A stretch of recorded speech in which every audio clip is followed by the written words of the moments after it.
Hello, welcome to the Horti-Culturalists. I am Matthew Lucas. And I'm Stephen Ryan. And we post every week on a Friday, so do hit subscribe if you want to watch our continuing adventures, and YouTube can become a horticulturalist like Stephen Ryan.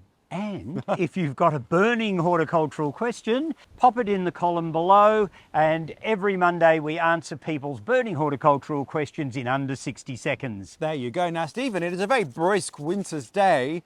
What are we doing? All right, today we've got a very special video for you. Throughout the last 12 months, we've been doing segments of footage in my perennial border in the different seasons. So there it is behind us in its wintry look. So we want to take you through the border, show you some of the jobs I do seasonally as we go right throughout the year. And we began this almost a year ago at very early spring in September of last year. So let's step back in time and see what the border was doing then. Early spring in the perennial border, Stephen. Yes. Lots of things going on. First thing that strikes my attention is the group of arum. Of course, we made our epic arum video. So how do the arums work in your scheme for the border at this time of year? All right, so it's very early spring, almost the end of winter really. The arums have been up in foliage for ages. They tend to hide some of the other summer growing perennials, so they cover the ground a wee bit. And so I always try and make sure I have a percentage of things that have structure, foliage, form or whatever that are dotted throughout the border that will give something for the winter, because of course we don't put our gardens to bed for the winter, so they have to perform all year round. I don't need it to be full of flowers necessarily, but I don't want it to look completely bare. So saying though, it is full of flowers. Well, there are flowers. Yeah, there's flowers coming now. Apologies for the wind. So I can see tulips, Fritillaria, imperialis. Yes, rather a miserable specimen thereof compared to what you see in Europe, but it's the best we can do here. And yes, there's tulips coming out, which are a nice, quick, ephemeral thing for the early spring. We've got daffodils in the border, but really for me, it's all about the different foliages and textures that are here that carry me through. Can I also not spot Erythronium? Yes, I've got some yellow Erythroniums in the border. I might add, we haven't mentioned this, but the border is about hot, bright colours. So anything that is in the border that flowers, I want it to be in red, orange, yellow, hot pink, purple, all of the really bright, striking colours. At this time of the year, the tulips are about the only thing doing it, but there you go. And is that because it's in full sun? Yes, in full sun, in an Australian summer. Pastels and pale colours have a tendency to just sort of disappear into the background, whereas strong primary colours do tend to sort of bing, and they sort of stand out. All right, well, let's go look at some more of these sculptural leafy things that are giving this border some definition. What a good idea. A plant that sort of verges between being an ornamental garden plant and a vegetable is the Cardoon. And excuse the cockatoos flying over. The Cardoon is a wild form of artichoke thistle. So it has fabulous sculptural foliage that comes up in late winter. It will flower in high summer, and then the plant collapses for the rest of the summer. So it gives me great structural integrity in the border for that late winter, early spring, and then I get the remarkable flower spikes later. And of course, something that's giving me structural impact at the moment, or albeit not in a live form, is this big clump of Miscanthus behind me. In early spring as it is now, I will get in there and cut all the old stems off. They're starting to lose their value in the garden, but that's been standing there giving me structural interest right through the winter months. So it is an important aspect of the border. All right, Ferula is an absolutely important component of my garden. It comes up in midwinter, it looks fantastic right through the spring. It'll then send up its lovely big flower spikes and I'll get these whirls of yellow flowers. We have done other videos with Ferula in it, so we'll link below to those so that you can see Ferula at different periods of the year. This particular one is Ferula communis subspecies linkii, which is supposed to be the biggest growing species or subspecies, and it comes from the Canary Islands. When the Ferula dies down, underneath it I've got a whole pile of Arctotis daisies, and they'll come out with their massive purple daisy flowers later. The tulips are also coming through that area as well. I've also got other arums behind me here that do their thing at different times of the year, and there are some bearded irises that will flower for me in the late spring. So there's sort of a successional thing happening most of the year round. The other good thing about this, it's one of those really in-your-face, full-blown plants, and I've planted it purposefully on the very corner of the bed.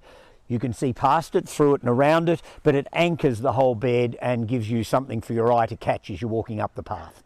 So early spring was all about the arums and ferula. Yes, it was a wee bit. The arums have come back again, but they're in foliage now, so they haven't got their flowers on them. But Stephen, yes. I feel something is missing. Yeah, and the missing is the Ferula. We had our third damp summer in a row, and I think the Ferula just gave up because they like a dry summer dormancy and it wasn't getting it. So we've ended up with a big gap on the end of the border, which I'll have to deal with. We have got a seedling that's come up of its own accord slightly further back into the border, but we will have Ferula there again in due course because it is such a fabulous plant. And we did make the point during the film that it was the real focal point of that part of the border. Yeah, that was our fault, really. We shouldn't have made a comment about it being a focal point. No. But there you go. Things happen in gardening. Okay, well, on to the next season. So this was October of last year, which is mid-spring. Let's see what was happening in the border then. Let's. Stephen, time for a hot perennial border update. Yes. Now, we are getting in mid-spring? Yeah, I'd say mid-spring, even though it feels like midwinter. A little wet. Yeah. So what are the high points right now? I mean, I can see things that are standing out for me, but what's going on right now? All right, well, the border is feeling full now, so the perennials and other things in the border. Yeah, lots of green. Yeah, explosion. lots of explosions of foliage. And the high points at the moment would have to be the Watsonia that's in flower at the moment, Watsonia aletroides, which is a smallish growing South African bulb, loves the sun, disappears in the summer, other things will grow over it. Also the Cerinthe, which is a self-seeding annual, so that tends to self-seed itself mainly around the edges of the border. And I think we've covered that in how to manage self-seeding plant videos. So we'll link that if we did. Forgive us if we didn't. Yeah, so anyhow, Cerinthe major with its little sort of bruised purple flowers. Beautiful flower. Lovely grey foliage as well. Yeah. And can I also just say, I love the way that it is decided to seed itself along the edge of the border. So you haven't No, that's not me. Manufactured that. No, that's not me. That's nature. That's nature taking its course. Yep. So the Cerinthe's doing its job exceedingly well all the way around. And what is in flower at the moment down the far end of the border, which is cheery and starting to show off the hot colours that we like in this border, is the bright yellow Arctotis daisy from South Africa.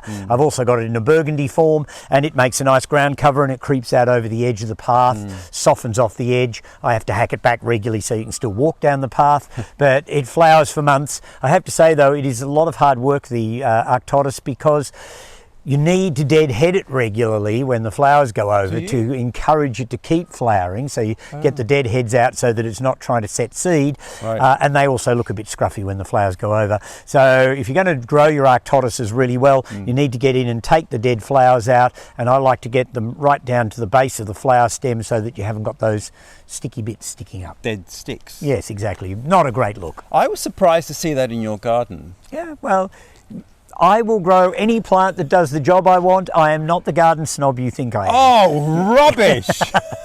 What can I say? Anyway, well, let's check in again in a couple of months and see what's happening in the border then. What a good idea. So that period was all about Watsonia and Cerinthe, but Watsonia has a bit of a bad rap in Australia. It does, but it's only certain species. I mean, the one I've got here, aletroides, is a small growing one. It's fairly slow multiplying, doesn't seem to self-seed, so I feel fairly confident it's not weedy. But Watsonia bulbifera, which is the biggest thug known to man. Bulbifera? Yeah, it gets little tiny bulbs, or actually corms, but anyhow, let's not get too pedantic. It's a pest. Amongst its flower heads. So when the stems die, the little baby cormlets fall to the ground, take root, and the next batch goes again. So that particular one has become a serious invasive weed in Western Australia, and it's also a dreadful problem all along the coast in southern Victoria. So dreadful plant, but some of the Watsonias are not weedy, and aletroides is definitely one of those. And your Cerinthe seedlings, which we mentioned, are all coming up again. So what we might do is just show people how you decide what survives and what doesn't. Yes, which ones I cull. All right, now Cerinthe major has self-sown itself right through the edges of the border, but quite a lot of the seedlings have come out too far into the path. So if I'm going to have access through here during the late spring when it's in full bloom, I need to edit some of these plants out. I also don't want them to be too thick in one spot, because then they just grow up as a single stem with a few flowers on the top. If I leave one good seedling in an area, it will branch out and make a much more substantial plant.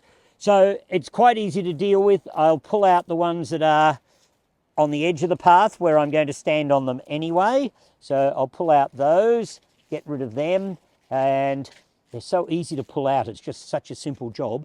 And then when I've got sort of a cluster of several like that, I'll go through and I'll pull out perhaps 3 of the 5 that were there and just leave a couple. Some more on the edge there that I don't want, so they can come out as well. I'll pull out some of these ones here, thin this one out. We don't need those 2 because those bigger ones there will do the job. And so I'll end up just leaving a batch of Cerinthe that are dotted further back into the border and a little bit better space than what nature did. Let us now step back in time to the heat of January, midsummer, and see what was going on here then. Stephen Ryan, it is midsummer, a quick perennial border check-in, and I am seeing some fantastic burgundy Lilium. Yes, they're a hybrid Lilium that I got from one of the Victorian lily suppliers. Yes. The name of which I've now forgotten. But it's a stunning burgundy red Lilium, which fits well into the sort of bright colour combinations that I'm trying to produce in this border. Honestly, this border just gives and gives. I mean, we are filming this every month and it looks completely different and there are completely different things going on. I am amazed. We're just going to go and have a look at a couple of specific things that are in bloom now, and you can tell us what they are. What a good idea. Well, I have to say, I'm very proud of my Clematis this year. This is one of the Viticella Clematises called Polish Spirit, and it flowers prolifically. And when it finishes its main summer crop, if I prune it back again, I'm likely to get another autumn crop on it as well. And I think it looks particularly splendid growing through this variegated box bush, and the box bush gives substance to the border when everything else is dormant. So we've got the Clematis, the box bush, there's lots of pink Alstroemeria in the garden as well at the moment. I may or may not eventually regret having planted those because they can be a bit thuggish. And I do love the Teasels. They're a self-seeding biennial. I've got to pull out lots of them because they self-seed all over the place, but their structure is amazing, and when they do flower, which will happen fairly shortly, they're an enormous bee attractor. So the Teasels do make a wonderful impact in the garden. Believe it or not, is a Salvia forskaehlei, if I've got the pronunciation correct. Probably haven't, not an easy one. It's a wonderful foliage plant as well as fabulous purple flowers on it in high summer, and it's quite generous in self-seeding around the garden, so I've probably got a larger colony now than I ever expected I'd have. It's a herbaceous perennial, and so dies down pretty well altogether in the winter, and it originates in the Balkans area of Europe. It was all about your fabulous Clematis. Which isn't fabulous anymore. Clematis have the habit of dying dramatically in the winter because they hold a lot of their dead leaves, so they not only look dormant, they look dead. And now is the time that we need to deal with it. So this is an interesting point in terms of what do you leave and what do you not leave. Maybe we'll show other parts of the border in the next segment, but Clematis is certainly not one of those things you want to leave for its dead form. No, you definitely want to clean it up, and that will get pruned off to nearly down to its socks. It's one of the Viticella types, so it flowers on new wood, so you can get rid of most of the old stems. I normally leave a little bit still attached to its framework, so it's got something to run up on, and I get rid of all of the rest. Okay, well, we are now going to step back in time to late summer in February in Australia. So let's go back to February. Well, Stephen, it is late summer. Yes. Can I be brutal and say the border's now looking a little overblown? It's transitioning. Yeah, well, that's what I expect a border to be in late summer. It should be looking a little overblown. Yeah. And then as the autumn comes in, it will have its moments of autumnal colour and perhaps glory. And then it will go into its sort of late autumn decline, which is sort of part of the fun of a herbaceous border, is the fact that it doesn't actually look static like a shrub border can be. Yeah. And of course I've got enough shrubby things in it and other structural things that will hold it together for the winter. Yeah. Well, I think we're going to just deal with the fennel right now. Yes, we've got to deal with that. But I'm also keen to see it in autumn when it's at that stage. So why don't we check back in autumn? What a good idea. All right, it's well into late summer now, and if I don't deal with this bronze fennel plant, which is still looking quite pretty, I guess, but I'm going to end up with a whole pile of seeds that are going to be dropping onto the ground, and I will have bronze fennel absolutely everywhere. So whilst its seeds haven't formed properly, I can cut it all to the ground, which I'll do in a moment, and all of these stems can go through the compost or the shredder, and by early winter I will have lovely bronze fennel foliage back in the border when a lot of the other perennials are down. So it actually will work in my favour. So all you have to do is get in and cut them back right down as close to ground level as you possibly can. And if you do that, within weeks I'll have bronze fennel foliage at ground level yet again.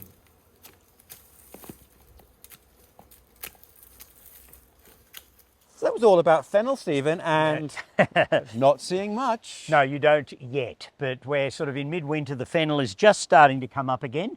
So I've got the nice bronzy, fluffy, smoky looking foliage coming up. Yeah. And because I took the flower heads off just before they set seed, I haven't got masses of seedlings coming up all the way down the driveway. So I am managing my bronze fennel quite well, because fennels can get very weedy. As you mentioned. Yeah. Now, the other thing then, we were just talking about Clematis, but you can see here the Teasel and Miscanthus are still there. Yep. How do you, or what's the reasoning about what to leave and what not? All so right. you're going to sweep through the border now to clean things up. What stays? Well, the things that stay are the things that are still making some visual impact in the border. Yep. And not dying down just looking awful. Yeah. So the Miscanthus will stay until the late winter, early spring, just as it's about to shoot from below ground level. Yeah. And then I'll cut all the old stems off to allow for the new ones to come up.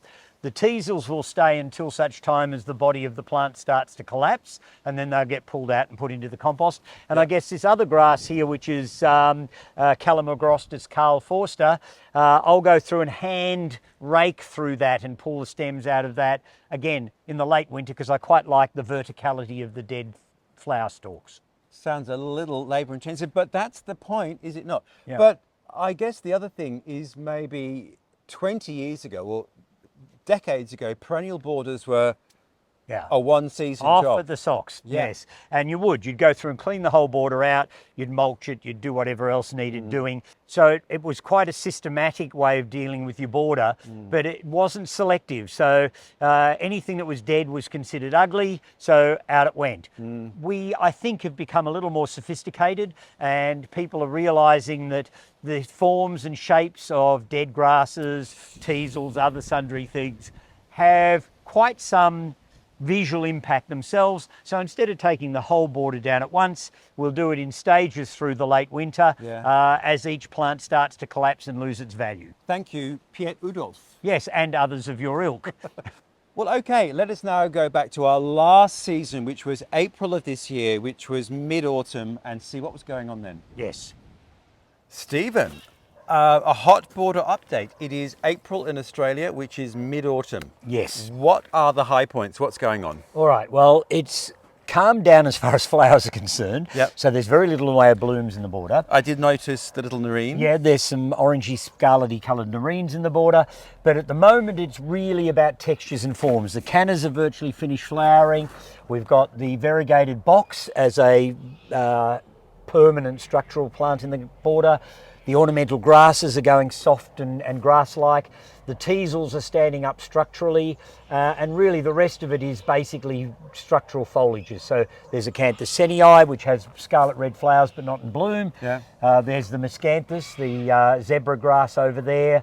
And of course there's the Rus glabra laciniata that is wafting through the border, and I'll show you how to treat that later in the year. So basically it's all about different heights, textures, foliages and structure, but very little flower. And I hate to say, very prairie, lots of seed heads with the teasel and the grass season. Very Piet Udolf of you. Yeah, well, maybe a little bit, but anyhow, I can appreciate that sort of landscape, just don't want one. And what was that arum that we just saw? Ah, yes, there's a little arum in flower down there. Now, we did do a video on arum as a genus, but we didn't have that one in flower at the time we did the video because all arums flower in the late winter spring except for that one. Which is? Arum pictum. Comes from Italy and I think one of the Mediterranean islands. I can't remember which one exactly. Yeah. But little tiny short, rather evil smelling, purpley black flowers, but very handsome foliage as well. So it's worth a little spot in the front of the border, I think. There you go. Well, I look forward to seeing this border as we progress into winter. Yes, yes, and then we'll have got right through the year. We will. Yeah, which should be good.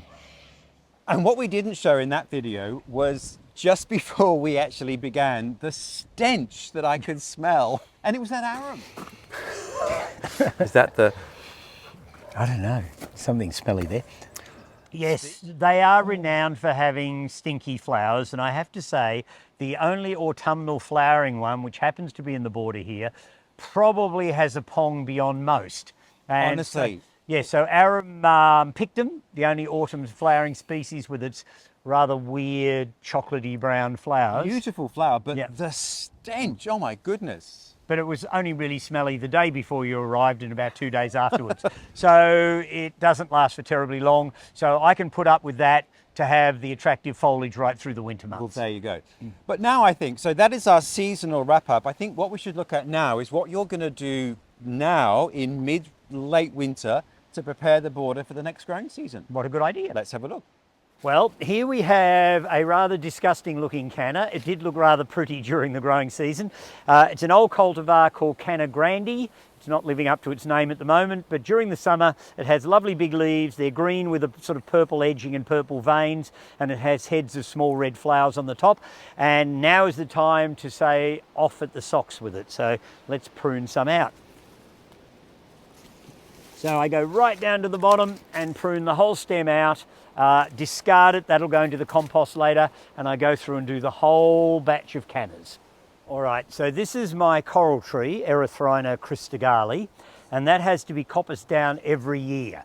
So I bring it down to basically the same point each year, and the idea is to take out all of the dead pieces to start with so I can see what I'm doing, because some of them don't get enough light during the summer, so they lose their oomph and die out. And if I bring it right back virtually to the same point each year, you end up with a quite heavy, swollen sort of mass in the middle there. Now, I'm not sure that I can go through. Oh, yes, I can. Ooh. I can go through that big one even with these, because the wood is comparatively soft, and all that stuff comes off, and then you've got, oh, that one's driving me insane, so I might as well get rid of that one as well. Oh, that's better. Now I can get quite close in. It takes no time at all, so anybody who thinks that this is adding work to your already busy life in the garden, this is a 10-minute job once every year, just to bring the whole plant back to the same point. And I might add, you do have to be a little careful, because these things have strategically placed rather nasty thorns on them. So you do have to be careful how you deal with it. So as you can see, I'm already to a point where more or less half the tree has been dealt a blow. Go through that big one there. Oop, clean him up a bit better. So you can imagine once I've finished, I'm going to end up with a quite bizarre and weird looking lumpy stump is basically what you end up with. And you can see this one is now done. Now you can see this Arundo Donax is looking very, very scruffy and disgusting at the moment. So if I go along and take it back right to ground level, so I have nothing that I can trip over when I'm working in the border. So by taking it right down, we end up with a much tidier border, and it allows plenty of room for the baby shoots to come up through and look at their very best, and quite easily through there. And you can see I'm getting down to the point where it's almost all gone. So even these sort of slightly younger ones can come down, because they're never going to look any good as the spring comes on. And that's all you have to do. This is my Russ, the cut-leafed one, and you can see that it's coming up in all sorts of spots right through the border. What I will do is go through and dig up some of the ones that are in the way. So one like that that's close to the edge of the path, I'll actually dig that up, take it away, pot it up at the nursery and sell it. But the rest of it, I take off at ground level, again leaving as little in the way of stubs as I can so that I'm not creating a trip hazard. And what will then happen is once you've taken those right down, when it shoots in the spring, new shoots will come up off the root system and they'll get to about the same size again by the following autumn. So it just keeps recycling the plant basically. Well, there we are, Stephen, a seasonal romp through your warm bed. Yes, well, exactly. And it sort of works the whole time. There's something that has to be done throughout the season. Yeah. So this is the big one. This is where a lot of stuff is done, is in that late winter period, where things are cleaned out, cut down, tidied up. The border is then somewhat more minimal. So that's the ideal time then to get in and perhaps put down some animal manure or some sort of fertiliser and maybe get a mulch over the surface of the bed before too many of the bulbs come up so that they can come through it, and that will keep the weed growth down and keep all my perennials well fed and nourished and looking nice for the rest of the year. So you do a mulch and a fertiliser once a year? Generally speaking, because once the border really gets underway, it can be almost impossible to actually move amongst it, get the materials in. You end up with sort of chunks of manure stuck in amongst your canners and all sorts of other things. So you sort of need to get it done when there is enough space to move in there. And of course, if there are any bulbs starting to come up, you need to be careful how you move in the border so that you don't actually end up standing on them. Well, that was fantastic, and it did look beautiful all year. I mean, it looks gorgeous now, even in its sort of its midwinter bareness. It's still got things to look at. It still attracts my attention as I walk past and I look at the things that are still looking nice there. There's enough permanent plants in the border to give a sense of fullness all year round, but I don't necessarily need or want it to be absolutely full of stuff in the middle of winter. No. Well, I hope you've enjoyed that romp through the calendar year of Stephen's hot border. If you've got any questions, do put them in the comments below and you will address them. Yes, we will do our best. But what could we possibly do next week to top a 12-month cycle? Well, like a Wagner epic. We probably won't. There won't be a ring cycle around here, I'm telling you that now. But we'll be doing something else of interest, hopefully to stimulate your garden enthusiasm. So do hit subscribe. We post every Friday to find out what we're doing next week, and we look forward to seeing you then. Bye all.